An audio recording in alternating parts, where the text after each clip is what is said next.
The multi-talented James Fortune walked with me through the crowd at Essence Fest to talk about what drives him to be successful in the business. Is there a particular artist, and it's not an ego thing, but is there a particular artist who pushes you to be better?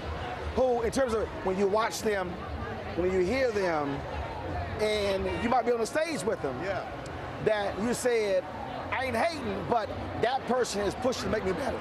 Oh yeah, I mean there's a lot of them. Of course, you know, the person who made me want to do gospel music was Kurt Franklin. You know, I go to a lot of, not really Kurt Franklin, I mean even secular. Prince last night, I was like, man, just watching him, I'm like, well, is that a rehearsal hall around here? We got to get in there. I mean, just looking at the level, Charlie Wilson Sunday, I'm checking him out. So many gospel artists, Fred Hammond, Ty Tribbett. As far as the newer one, I would say Ty Tribbett. He's the guy, man, he's amazing, good friend of mine. He's just moved to Houston, Texas as well, but he's that guy too as well. Ty, phenomenal. Well, and the thing I tell folks is that it's not ego, but what it really is the desire to be great. Exactly. And to be great, you really need to have somebody else who pushes you. Being around greatness pushes you to be great, you know, and that's why it's always good to get external knowledge. You can't just stay in your own little bubble and do what you do. When you look at other people, like you say, that are doing it and doing it at that next level, I mean, even you, I mean, me and my wife, we watch you every morning, you know, you and then First Take. But you, I mean, as I watch how you do interviews, I DVR that, I study that, because I want to be able to have those one-on-one, those conversations that feel just like you at home, you know, just talking to a friend. So I love what you do. You push me to be better. Well, I tell you what, man, it's always about going to the next level.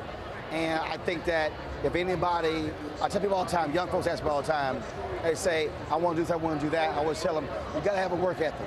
Yeah. So let me ask you this question. So how do you deal with failure? Man, you know what? I had to understand that anybody who's ever achieved anything great has failed more than they've been successful. That a lot of times people see your success, but they don't know the failures. The failures help make you to be who you are. Failures develop your character. I didn't like failures. A lot of times, Roland, I think I'm ready for a platform. I'm ready to do this. God would say, James, you're not ready yet. Your character's not ready. And he showed me an illustration real quick. I was in the store with my son. He had made all 8. I said, James, pick out a toy, I got you. He went and picked out a toy. I turned it over and said 10 and up. I said, well, James, you know, you're only 7. So the manufacturer understood that it wasn't that I didn't want to give him the toy, but I knew that he wasn't ready for that yet. A lot of times our Father, we want this, you know, God, I'm praying for this, I want that, but God says, if I give you that, you're going to mess your whole life up. How do you handle people who are on your team who have low expectations? You know what? I think as a leader, I read a lot of John Maxwell. As a leader, I put the responsibility on me. If they're my team member, it's my job to inspire them, to motivate them. If they're gonna be on the team, a lot of times they don't see the vision. They're like, you got all you, and we can do this or we can do that. They don't see the vision, but it's my job to help them see it. A vision is a portrait of possibilities. So a lot of times you got to help the team members see what you see as a leader. So I try to make sure that I'm pouring into them, that I'm spending time with them, that it's not just about doing the work, but it's also about making sure that I'm downloading information, that I'm getting stuff that I can give to them as well.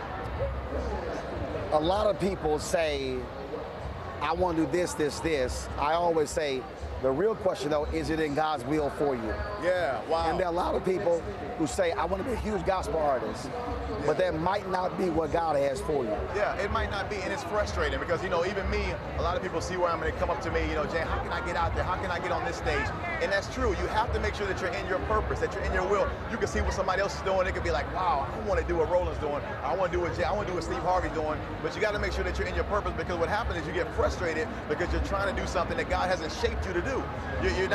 God has shaped all of us with special gifts, special qualities. And a lot of times we're out of shape, we're out of place, and it's frustrating. We waste our destiny, we waste time instead of trying to align our purpose with the gifts that we have. All right, James, always a pleasure, baby. Oh, man, call me anytime for your show. Absolutely. And I'm glad you're on this Essence special right here on NewsOne now on TV1. Thank you for having me. That means a lot, Roland. Folks, James Fortune right here on his NewsOne Now Essence Fest special right here on TV1.